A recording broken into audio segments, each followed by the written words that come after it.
let's go on to Pete.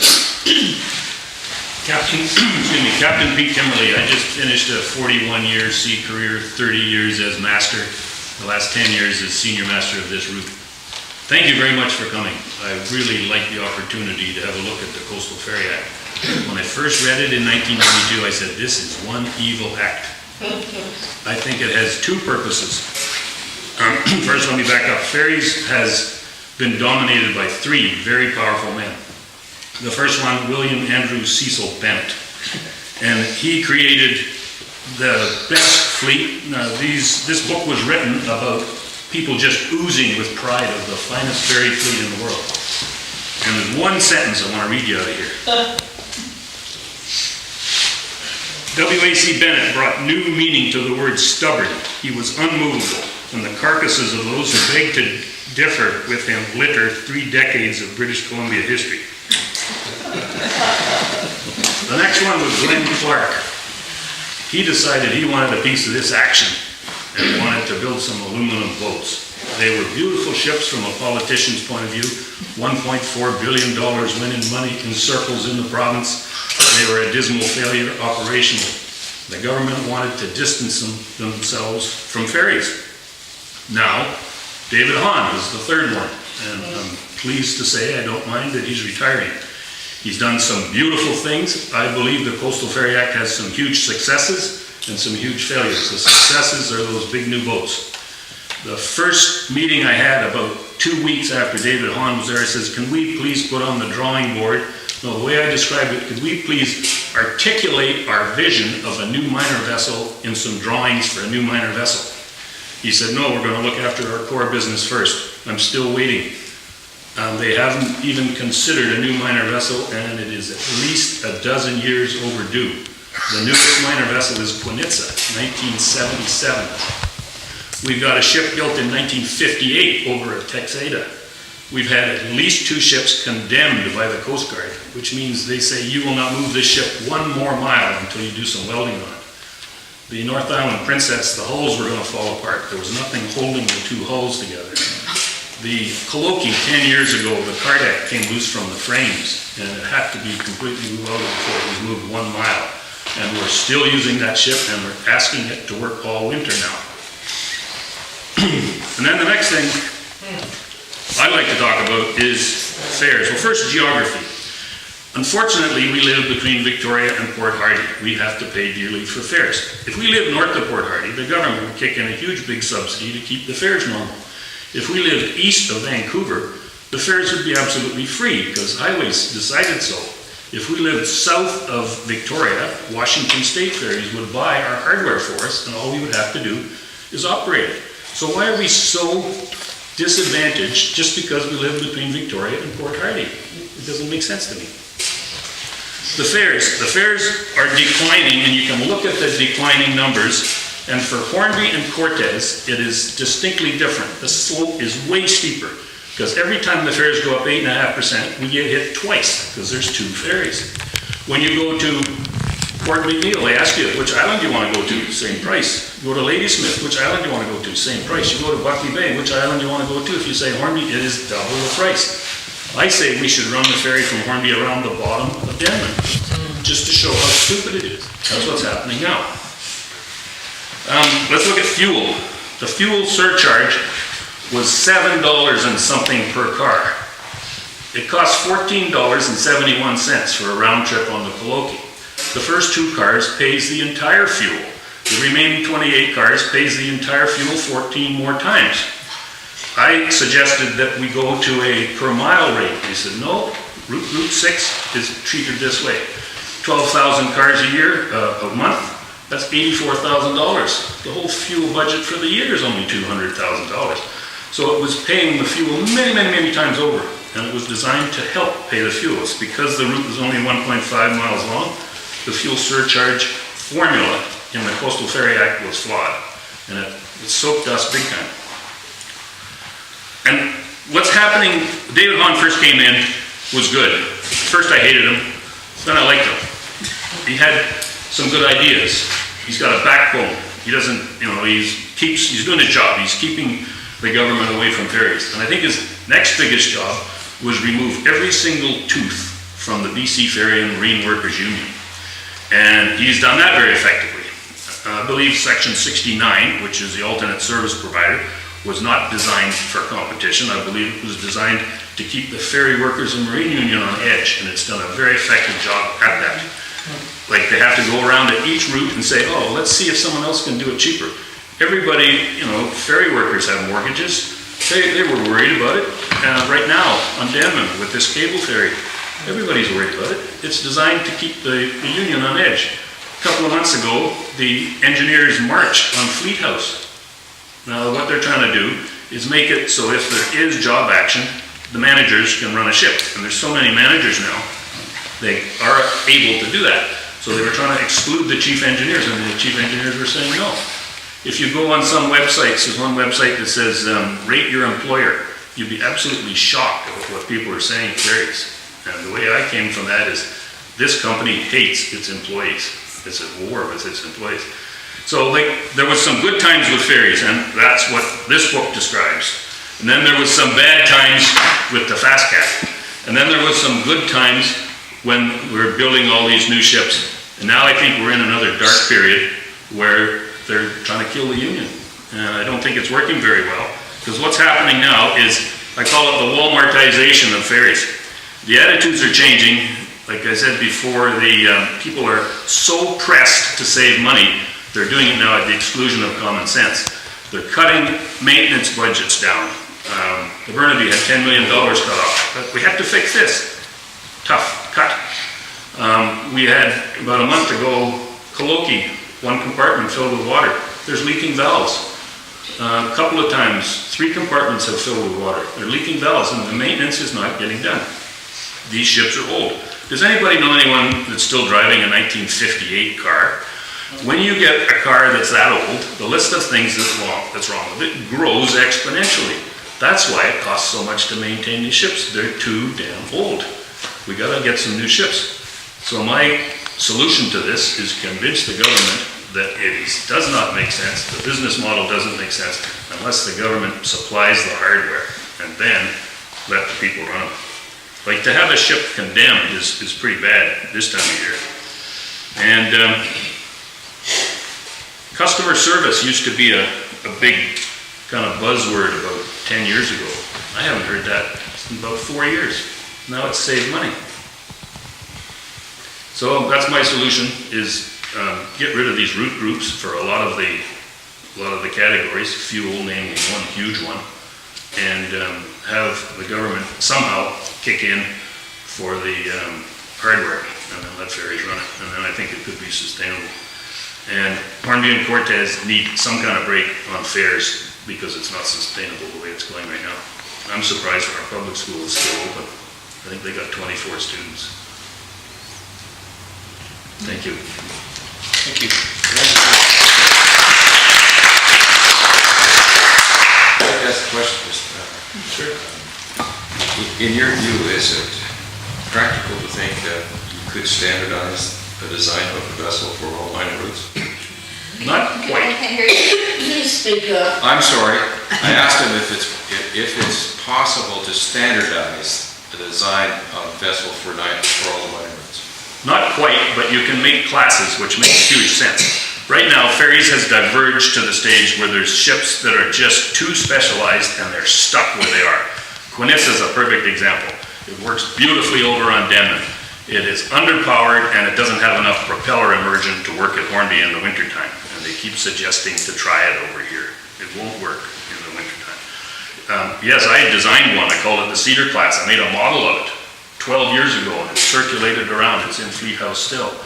And what you need is a ship that will fit in a whole bunch of places. It has to go a little faster. Places like Alert Bay have to steam 140 miles per day, and they're doing it with an 11-knot ship. Stupid. If they did 16 knots, they could do much better. So certainly there's a good class of ship, and it looks about like the Housam Queen, with a propeller at each end and double-ended, and you can do that. How about the cable ferries? You want my view on the cable ferry? It's alternate service provider. You know my thoughts on that. Kill the union. They're talking about it being aluminum. Aluminum is 1/3 the weight of steel, so it will have a very ugly motion. By definition, it has to cross the channel. By common sense, it has to cross the channel at the shortest possible point, so it'll always be rocking like this. Now, they don't get much weather over there. Next time you're on the Denman Ferry, just walk, look your eyes around in a circle, and you'll see land everywhere. Do that same thing on the Hornby Ferry, and you'll see the horizon to the northwest and the horizon to the southeast. They were suggesting a cable ferry for Hornby, and I said, come on, you can't even do that with a straight face. It can't be quite as negative about the Denman one, but almost. I think it'd be a very uncomfortable ship that nobody would be proud of. I was at the meeting the other day about the cable ferry for the crew, and they were suggesting that they have 50-car ferry with 3 crew, and that would be quite safe, and that everybody knows that cable ferries have the right of way, so we'll be okay. One other thing I can't get an answer to is what diameter is that wire? It's going to be 3 wires, and they're going to be 1.8 miles long. And a 2-inch wire, 1.8 mile long, weighs over 40 tons. It's not truckable. So if you break a wire, you've got to have a barge come up from Vancouver. So if it breaks a wire, that ship would be down for 4 days, 5 days. And the 22 people that are going to be out of work are going to be shifting over to Hornby, bumping us, and over to Little River, bump. So there's a huge human cost here too, to these little islands, and that's our economy here too. So go speakers list, Yeah, and the people that are going to be working the cable ferry are going to come from the Vancouver Island side That's right, there's as docking over well. there. So there's no jobs for Denman involved that they foresee. And our call-outs and things too. Now, I have a lengthy history with ferries. I was a 27-year employee, 2 years up north, 25 here, and the last 12 as a relief master. I concur with a lot of things Captain Kimmerly said as well. We do differ on a number of issues. There was a ferry that was developed and a prototype produced that was a little larger than a small class ferry, but it was to be introduced at 6 or 7 of the routes that have medium-sized ferries, and that's the Skeena Queen. She was a prototype that was built when the Fast Cats were built, and that project died on the order paper the same as the Fast Cats when the election swept that away. The Skeena Queen is a 115-car ferry that goes between Schwartz Bay and Fulford Harbor. If we had a vessel of that size, a 100-car capacity ferry, that left Buckley Bay and could do 19 knots and could come around to Hornby, we'd go and come from Hornby to Vancouver Island at about the same time it takes us to puddle jump on 2 ferries, drive across, please all the Denman Islanders with our moderate speed, and then line up for an extra 20 minutes because the schedule was changed years ago. We could get there faster in one go. In fact, the Ministry of Highways had gazetted in the 60s that this port here, on wherever it was going to be, Shingle Spit at that time, on Hornby, was to be serviced through Deep Bay, and they held options on property in Deep Bay area until BC Ferries relinquished them at some point in the late 80s or early 90s. And up until that point, it was only an increment more to come to Hornby Island. It wasn't double the fare. But at successive BC Ferries meetings, they ate away until there was only a couple of dollars difference between buying a commuter book for Hornby and buying a commuter book for Denman. And they argued that, well, it's too complicated. People have to have a book of orange tickets. If you're an old ager, you have a book of blue tickets for the Denman Ferry that are expensive and a book of green tickets that aren't expensive. So that was waived. And the promise at the time was, well, you'll get a better ship, you'll get better service. In fact, if we haven't taken a step backwards, we've been getting older and older equipment as we go. If you want to see how the colloquy being, and I called it the Jack Benny of the fleet, because it's 39 and holding. If you want to see what it did yesterday, I've posted a 6-minute video on Video Hornby on YouTube. And you can see the difficulty that the crew had in negotiating not just the passage, but in negotiating a dock that was under construction with vertical steel towers, engaging them, no pads to land on, and we talk about propellers being immersed. I don't think the Coloki can handle a swell much over 5 feet without the propellers coming out of the water, let alone the Quinitza with 4 engines. The Coloki has 2 engines, one at diagonal ends, and if there's a failure in that engine in rough weather, you would be hard-pressed to keep that, let alone on the route, you'd be hard-pressed to keep it off the beach. So there is a disaster in the making. Up until BC Ferries took over, these waters were classified in Lambert Channel as smooth and partially smooth Class 4 waters under the Canada Shipping Act. Sometime in the early 90s, that requirement was removed from the inspection certificate and was then made to read that it was Class 4 waters year-round. It had been designated Class 3 waters between October and April. Class 3 meaning that they could not leave the flat-bottom, side-winding flying flounders here during that period. It was required that they move on. I checked with the Coast Guard last spring as to why we had the summer ferry on station here all winter. The BC Ferries had done some sort of weather review and said, oh, with all this climate change, we're not going to have storms like we used to, and we feel that we're safe enough to leave this boat here. The Ministry of Transport, the Transportation Safety Board inspectors in Nanaimo said they can't, their records don't go back far enough to see when the change actually happened.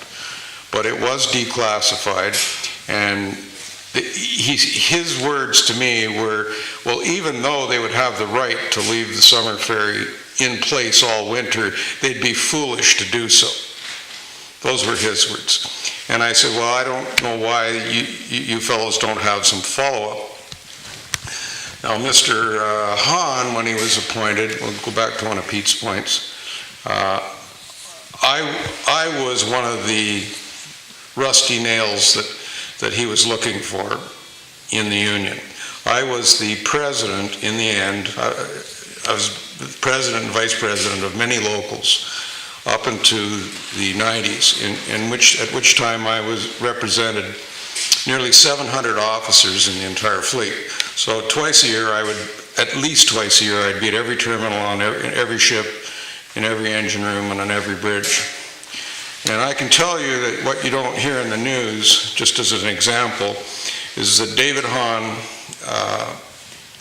introduced a prospective contractor to the Prince Rupert Port Hardy route at the Prince Rupert end and gave him the run of the ship.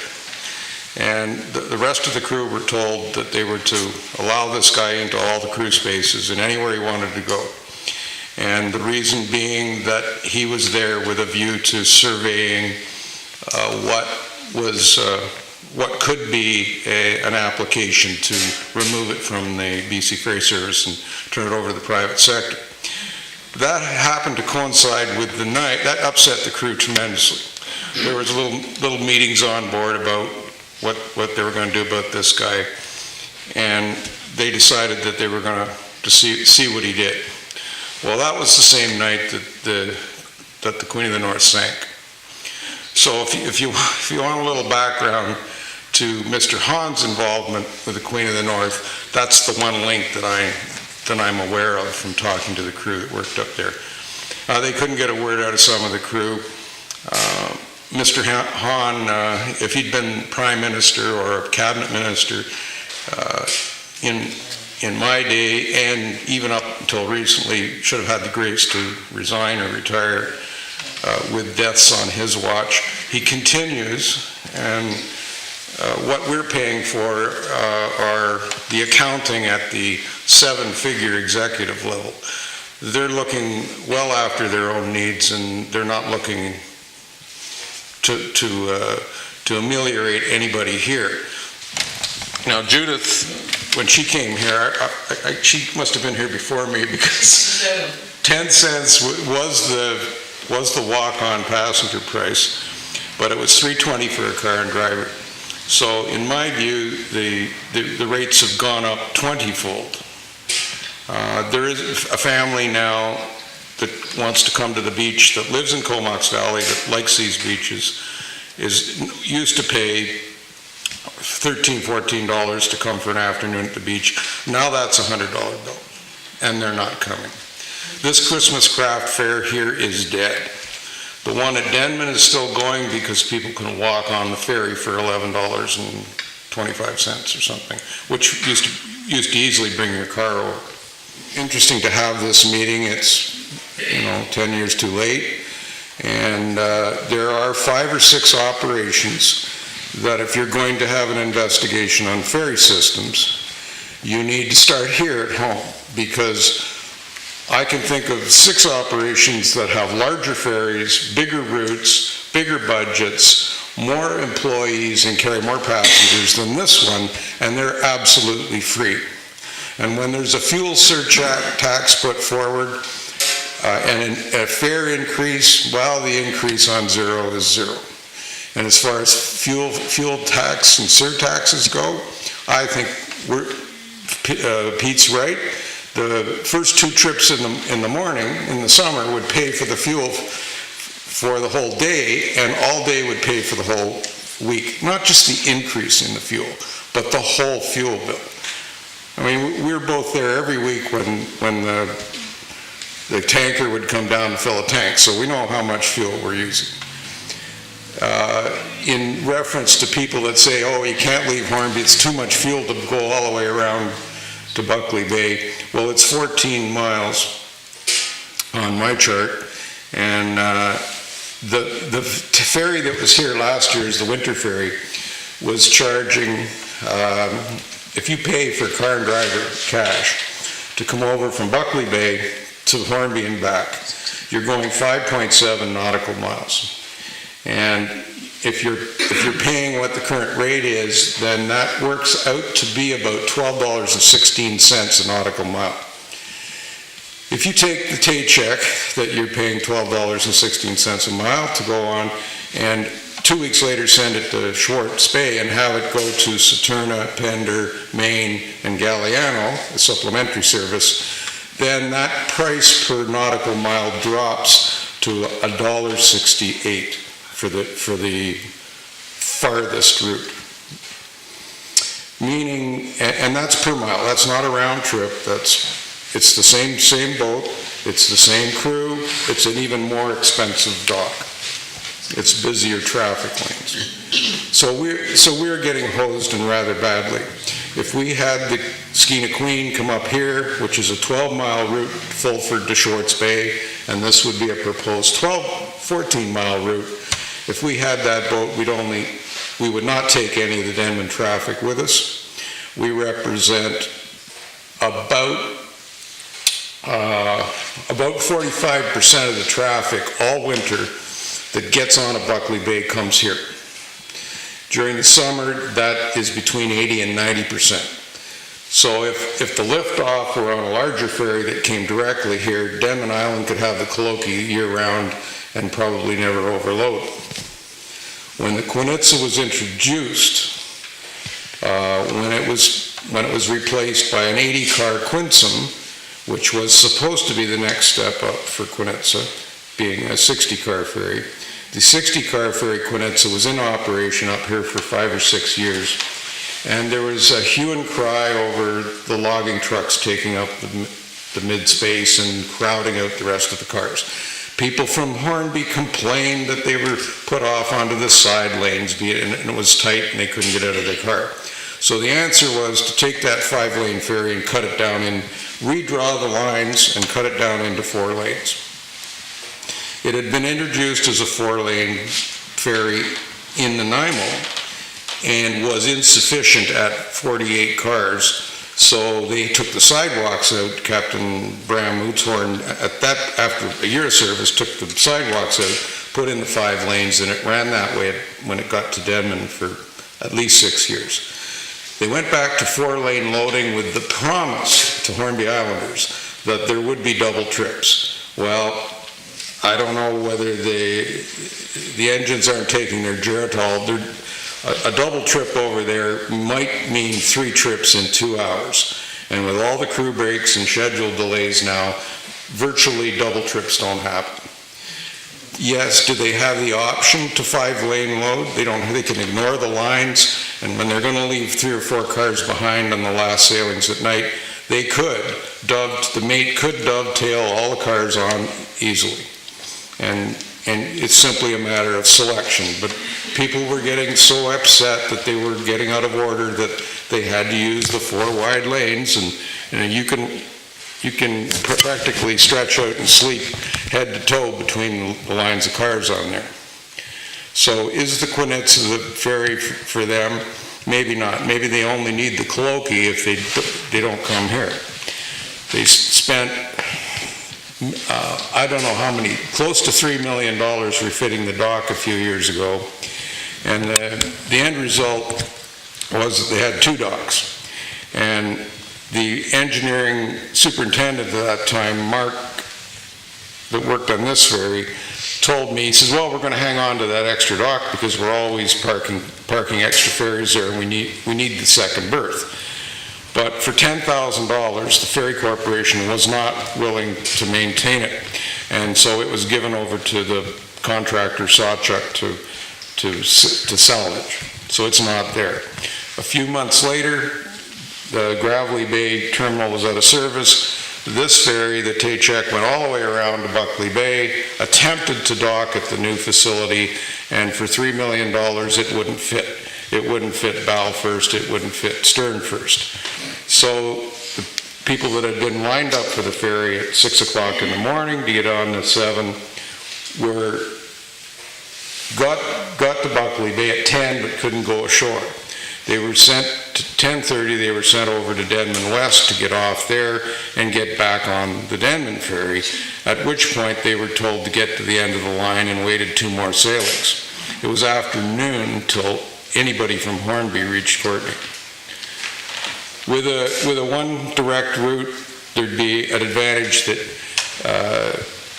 and in my view it should be free, but even if it were free, there would be a possibility of reservations, and the reservations could be then paid for. People could make doctor's appointments. You can't make a doctor's appointment here before 10 o'clock in the morning. There isn't a guarantee that anybody, unless you fake being a school kid, you're the only one that's guaranteed to get on the first connecting ferry leaving Denman. Even though Denman's had 2 previous ferries, there isn't a designated single spot on the car deck of that Quinitza. When they had the colloquy there, they for a quintennial refit, and it was gone, and the Quinitza was gone for a long time. They had to make that accommodation. Did they make it permanent? No. They do make it permanent. The Cortez first landings have guaranteed loading priorities at Kwathiaski Cove when they go to Campbell River. We have absolutely nothing here. So we have a car race across Denman. And we have Denman Islanders that have bumper stickers, and they wear these bumper stickers and drive in the middle of the road to block and slow traffic down. Changing the schedule was supposed to calm the traffic. What it in fact did was add another 10 or 15 minutes to your entire time on Denman Island, and say to you that when you hit the beach at Gravelly Bay, got off your ferry, that the faster you got to that other terminal to get in line, the better chance you had of getting on that connecting ferry. And if the schedule was now delayed 15 more minutes, the penalty for waiting for the next ferry was no longer an hour, now it's an hour and 15 minutes. There is nobody that can work off this island and get to town before 8:30 in the morning, even though the ferry crew's down there at 7. If we had a direct ferry that left around 7, you could be in Courtenay by 8:30. And you wouldn't have, if there's a tree down on Denman, that puts us out of service. If there's no tree, if there's a direct ferry, then that's not a problem. I'm willing to stay after the meeting because I know it's not in your jurisdiction to talk about free ferries, but the Osprey was introduced to Balfour, a community of about this size, of about 1,200 people, and with an alternate road that you can get there from Nelson. But the Osprey is a second supplementary ferry. They run 16-hour service and an extra 12 for free. And the last 2 times I was there in the parking lot, I counted license plates, and only one time was the majority of plates from BC. The other time, the majority of plates was from Alberta, and almost all the other plates were from Oregon, Saskatchewan. In other words, people that don't even pay taxes here were getting a tremendous benefit from all of these free ferries. And that's not just the Balfour is a ship that's bigger than the Taycheck or the Tanaka. The Osprey looks like one of the miniature fast cats. We had some tremendous management in BC Ferries early on. We had a fellow named Morrison that was great. They hired the harbor master and a deep sea master from the port of Alexandria in Egypt named Zach Farad, who should have stayed on and ran the whole thing. And we wouldn't be having the meeting we're having today had he been. He instituted 24-hour service during Expo. He made some amazing discoveries. He was open-minded to developing ships. So we should have had a Skeena Queen at Campbell River, at Bowen Island. There were 6 to be built and more on the order paper. And likely Denman would have been getting a Howsound Queen or Cumberland class. We could use a Skeena Queen or a Cumberland class boat here year-round and not ignore Denman Island. We could stop there on the way over and pick up. I understand we still have some teachers that work over here from there. We could do a little stop there at the beginning and the end of each day. But as far as going to Denman Island for any reason, I heard somebody earlier say, you don't dare stop. If you stop to be sociable or to do a little trade or to access some of the merchants over there, you pay the big price by being at the end of the line. And it's cost you an hour and a half. I've done a lot of research on free ferries, and I almost worked on one. My friend that was a captain on the Balfour ferry was unfortunate to have 3 of his family members drown in Nanaimo during that accident when they drove off the ramp and when the ferry departed. So he and I were very close for years, and I know a lot about the free ferry service, and I was a rep for those ferry workers. They've built new vessels up there. I don't know why we haven't had more consideration. We used to have NDP MLAs here. We have a so-called liberal one now, and we're not getting much. We wave a flag in his face and we don't get much for reaction. But maybe we're just in the wrong constituency. The 2 ferries that used to work here, alternate providers. These ferries were, and none of the recovery costs. To give you an example, when I started here, the senior captain gave me the budget and says, what do you think of this? He says, I don't like these budgets. He says, you look at it and tell me what you think. And I said, well, at $330,000 a year for operating costs, and I said, we're only making about $38,000 a year on revenue. I said, that pays for the ticket takers.